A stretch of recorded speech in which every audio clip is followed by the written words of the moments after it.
তো within March যদি আমাকে শেষ করতে হয়, আমি তোমাকে এখনো বলবো, এখনো টাইম আছে, এখনো হোপ আছে। উঠো, দৌড়াও। কোনো নতুন শর্ট টেকনিক বা নতুন কোনো প্রোগ্রাম নাই। উঠো, পড়া শুরু করো। তোমরা যারা 25 ব্যাচ অনলাইনে বর্তমানে সর্বাধিক অ্যাক্টিভ ব্যাচ হইল গিয়া 24 তো অ্যাডমিশনের জন্য নাই, 26 নতুন নতুন ফার্স্ট ইয়ার ফাইনাল দিতেছে নাই।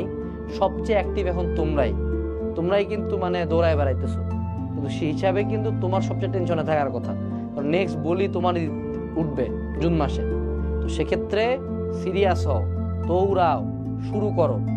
এখন আমি তোমাকে আরেকটা টেকনিক সম্বন্ধে বলি, সেটা হলো 24 আওয়ার স্টাডি। একটা এসএসসি স্টুডেন্ট আমাকে জিজ্ঞেস করছে যে ভাইয়া এসএসসি সিলেবাসটা 1 মাসে রিভিশন দিতে চাই সব সাবজেক্ট। তো ওকে আমি বললাম যে ভাই 24 ঘন্টা পড়তে হবে। ওকে বললো ভাই পাগল নাকি, ঘুমাবো না, খাবো না, নামাজ পড়বো না, ফোন চালাবো না? বললাম হ্যাঁ সবই করবা। এটাই হলো 24 আওয়ার স্টাডি রুল। তুমি তোমার জীবনের খাওয়া, ঘুম, নামাজ এই 3টা বাদে অ্যাডিশনাল পুরা টাইমটা কি করবা? পড়বা।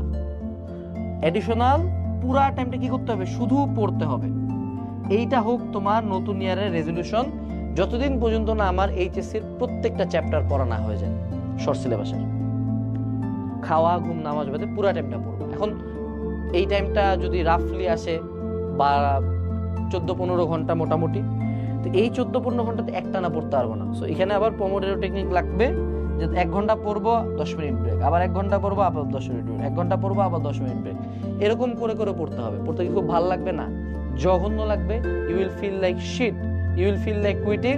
বাট ওই যে সাইকোলজিক্যাল ডিফিট নেওয়া যাবে না। যেমন আমি যখন এই ভিডিওটা বানাচ্ছি, আজকে আমার প্রচন্ড ঘুম পাইছে, প্রচন্ড। হ্যাঁ, আর তারপর আমি ভিডিওটা বানাচ্ছি কেন? কারণ আমি যে শুরু করছি, শুরু করলে একটা ফ্লোতে ভিডিও শেষ হবে। So just start.